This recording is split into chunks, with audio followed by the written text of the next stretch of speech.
ጓድ ገዛኸኝ ከዜና አገልግሎት አመሰግናለሁ። ጓድ ይድነቃቸው የእንግሊዝንና የአርጀንቲናን ጨዋታ የሚመለከት ጥያቄ ለማቅረብ ፈልጌ ነው።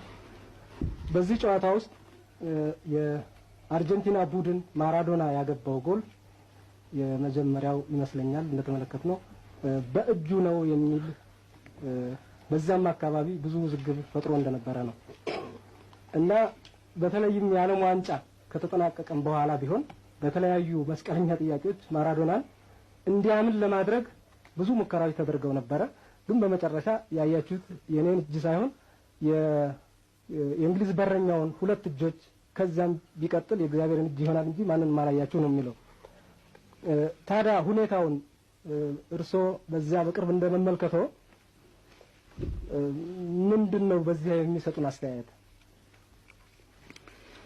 ይሄ እንግዲህ እንደምታውቁት ጓድ ደምሴ ከዚህ ጋር አብሮ የሚሄድ ጥያቄ ያለው መሰለኝ። ከዚሁ ጋር የሚሄድ በአርጀንቲናና በእንግሊዝ ጨዋታ ማለት ነው። በዛን ወቅት እኔ እንደውም በመጨረሻ ደቂቃ የእንግሊዝ ቡድን እንዳሳየው 15 ደቂቃ ያህል ጊዜ በጣም አጥቅቶ ነበር። አርጀንቲና ከፍተኛ ጭንቅ ውስጥ የገባበት ጊዜ ቢኖር ያ ጊዜ ነው። ይሄው ምንድነው እሱ የአርጀንቲና ቡድን 2-0 ሲመራ ከቆየ በኋላ 10 ደቂቃ ሲቀር ስቲቨንስ የተባለው ጥቁር ተጫዋች እንግሊዝ አስገባ። ከዛ በኋላ ነው የእንግሊዝ ጨዋታ የታየው። ጠቅላላ የግቡም ሆነ ቴክኒኩም ታክቲኩም የመጀመሪያዋንም ግብ አቀብሎ ጋሪ ሊንከር አገባ። እንደገናም ደግሞ ሰጥቶት ሊንከር እንዴት እንደሳታት አላውቅም። በእውነት አመቺና ሁኔታውም ጥሩ ነበረ፣ ግን በጭንቅላት ወደ ውጭ አወጣ እና እንግሊዞች ምንድነው ያለባቸው የሚታገላቸው ስሜት ያለ ይመስለኛል። እኔ ጥቁሮችን ዜግነታቸው ለውጠው በብሔራዊ ቡድን ተመርጠው በማሰልፉ ላይ ያን የመሰለ አጫዋች ትሬቨር ስቲቨንስ ይዞ ወንበር አሟቂ አድርጎ ተቀምጦ ከቆየ በኋላ 10 ደቂቃ ሲቀር አስገብቶ ደግሞ ምን ያህል ችሎታ እንዳለው ያ ተጫዋች አስመስክሯል። እና ምንድነው እንደው የሚታገላቸው ሌላ ስሜት አለው እስከ ተመረጡና ብሔራዊ ማሊያውን እስካለበሱ ድረስ ለማሰለፉ ምንድነው ያሰልጣኙ በውቢድ ወሰን ሁኔታ ምንድነው ወይስ ከኋላ ሌላ ተጽዕኖ አለ? መጀመሪያ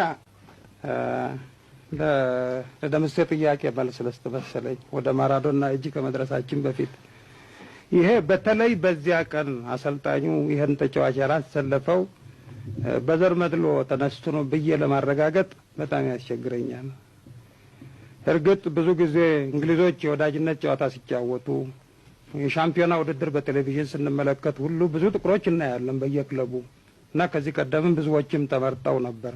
በአሁኑ ጊዜ ከዚህ በቀር ሌላ አላየንም እና እንደምታውቁት ጥቁርን መልመድ እኮ እጅግ አስቸጋሪ ነው እና እኛ እንኳን በአምስት የጣሊያን ዘመን ብዙ ነገር አይተናል በእውነት እና ለአውሮፓውያኖች ጥቁሩን ለጥቁር ዜግነት መስጠት ይከብዳቸዋል። ያንን ሰውዬ ደግሞ እንደ ሙሉ ኃላፊነት ሰጥቶ በእንደዚህ ያለ ቦታ ላይ አገሩን ወክሎ ማሰለፍ ራሱ ጥቁር እንግሊዝ መታየቱ በጣም ያስቸግራቸዋል።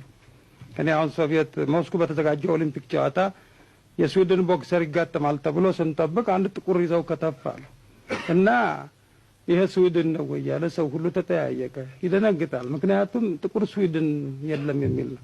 እንግሊዞች በተለይ ለብዙ ዘመን እንኳን በብሔራዊ ቡድን በብሔራዊ ዲቪዥን ክለቦች ውስጥ ጥቁሮች ለማስገባት ብዙ አመንትተዋል። ደጋፊዎቻቸውም አይቀበሉ አሉ። እንዲያውም አንድ ታሪክ ልንገራችሁ። ከአንድ አመት በፊት የእንግሊዝ ቡድን ላቲን አሜሪካ ሄዶ ነበር ለወዳጅነት ግጥሚያዎች እና እዚያ ብራዚልንም 2-0 አሸነፈ ሪዮ ደ ጃኔሮ ላይ። በዚያ ጨዋታ ቲፎዞች አሉ አይደለም እነዚህ ፋናቲኮች ተከትለው የሚሄዱ እነዚህ የኔኦ ናዚ ፓርቲ አባሎች ሆኑ ሄደዋል እና አሰልጣኙ ጥቁሮች ስላሰለፈ በጣም አድርገው ሲዘልፉ ሲሳደቡና ብጥብጥ ሲፈጥሩ ውለዋል። ለብሪቲሽ ቡድን ለእንግሊዝ ቡድን እንዴት እነዚህን ታስገባለህ ብለው ታዲያ እንደዚህ ያሉ ስሜቶች እስካልጠፉ ድረስ አንድ አሰልጣኝ ሊፈራም ሊያመነታም ይችላል እና ምናልባት ይሄን በማድረጋቸው የተጎዱ ራሳቸው መሆናቸውን የዛች 10 ደቂቃ ጨዋታ አስመስክራለችና በቂ ቅጣት ነው ብዬ ገምታለሁ። በሌላ በኩል ከጓድ ገዛኸኝ ለቀረበው ማራዶና ሲያገባ አይተናል ሁላችንም። እና አሁን ከተቀመጥንበት ቦታ ተሻምቶ ያገባን የመሰለን ተከላካዮች አሉ። ምክንያቱም ልብ ብላችሁ እንደሆነ አንድ እንግሊዝ ተከላካይ ወደ ግብ ጠባቂው የመለሳትን ኳስ ነው እሰጣለሁ ብሎ እንዲህ ሲመልሳት ተከታትሎ ገባና በእጁ ደብቆ ነካ አደረጋት። ግን ስቴዲየም ላይ እዛ ክብር ትሪቡን ቴሌቪዥን አሉ። ወዲያው አክሽኑን በስሎ ሞሽን እናያለን እና ልክ እዛ ስናይ እንደዚህ አድርጎ ሲነካት አየን። አርቢትሩ ወደ ፔናልቲ አሪያ ውጭ ስለነበረ አላየም። የቡልጋሪያው መስመር ዳኛ በስተቀኝ የነበረው ሮጦ ወደ መሃል ሄደ። እንደምታውቁት በፉትቦል ሕግ መስመር ዳኛው ስህተት ካየ እዚያው ቆሞ ባንዲራውን ማንሳት አለበት። ግን መስመር ዳኛው ወደ ታች በመሮጡ አርቢትሩም ትክክል ነው ብሎ በማመን ወደ መሃል ሄደ። ከዚያ በኋላ የእንግሊዞቹ ፕሮቴስት ሲበዛበት ዞር ብሎ ወደ መስመር ዳኛው ተመለከተ። ምንም የለም አለው። ቀጠለ። እንግዲህ እዚህ ላይ ማስታወስ የሚገባ ሲፈርድብን አርቢትሩ አፍሪካዊ ነው፣ ከቱኒዚያ ነው እና ጨዋታውን አስደናቂ በሆነ ሁኔታ መርቷል። የጀርመኑ የዓለም ዋንጫ አዘጋጅ ኮሚቴ ሊቀመንበር የሆነው ሰው 9.4 ሰጥቶታል ከ10 ላይ በዳኝነቱ። ከዚህ ስህተት በቀር ይሄ ስህተት ኖርማል ነው ማንም አርቢትር የሚሰራው። ግን የዓለም ጋዜጦች ልምድ የሌላቸው ኤክስፔሪየንስ የሌላቸው ከባድ ውድድር መምራት የማይችሉ 100,000 ሕዝብ ሲያዩ የሚደነግጡ አርቢትሮች እንዴት ተመረጡ በማለት እኛ ጋር አፍሪካ ውስጥ 100,000 ተመልካች የሌለ ይመስል የአፍሪካን የዓለም ዋንጫ የአፍሪካን ዋንጫ ፍጻሜ ባለማየት ስለኛ ምንም ስለማያውቁ እንዲያው ከጫካ እየወጣን የምንመረጥ ስለመሰላቸው በጣም ትችት በመብዛቱ በእውነት በአፍሪካ ፉትቦል ኮንፌዴሬሽን ስም መልስ ሰጥቻለሁ። ያውም በኢትዮጵያ ኤምባሲ አማካይነት ልኬ በአስቸኳይ እንዲወጣ ተደርጓል። ነገሩ የሚያሳዝን ነው። የሚያሳዝነው ደግሞ ምንድነው? ሁሉም የሚወርዱበት የአፍሪካውን ዳኛ ነው። ግን የቡልጋሪያው የአውሮፓ መስመር ዳኛ ስር ይበልጥ ለማየት የሚችል መስመሩን ይዞ እሱ ነው።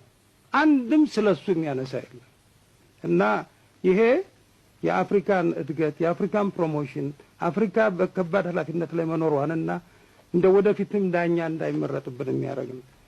ዋናው ታዲያ ዓላማቸው ምንድን ነው? አሁን ፋይናሉን ማን ያጫወተው? የብራዚል ነው። የላቲን አሜሪካና የአውሮፓ ቡድኖች ሲጫወቱ መዳኘት ያለበት ወይ የአፍሪካ ወይ የእስያ ነው። ግን አሁንም ቢሆን በእነዚህ አህጉሮች ላይ እምነት ስለሌለ ለዚህ እድል አልበቃም። ያቺ ስህተት እንደዚህ ያለ ጣጣ ውስጥ ጀመረች። ግን ማራዶና በእጁ ነክቷል። ፉትቦል ደግሞ ይሄ እኮ ነው። ከነስተቱ ካልተቀበል ነው ዳኛን ከነስተቱ ካልተቀበል ነው የሚያደርገውን ነገር ሁሉ ሌላ ትርጉም ከሰጠነው አድላዊ ነው ካል የማይቻል ነገር ነው። ዛሬ በዓለም ዋንጫ ቴሌቪዥን አለ፣ ማስመስከር ይቻላል ጥፋቱን። ግን በ90 ደቂቃ ውስጥ ስህተት የማይሰራ ዳኛ ስለሌለ የቴሌቪዥን ምስክርነት ቢወሰድ ሁሉም ግጥሚያ መደገም አለበት። ስለዚህ ነው ከነስተቱ መቀበል ያለብን። እኔ በዚያን ቀን በእውነት እንግሊዞች በመጠኑ ተከራክረው ተመልሰው ቦታቸውን ያዙ። እንደ ስፖርታዊ ጨዋነት ተጫዋቾቹ አሳይተዋል።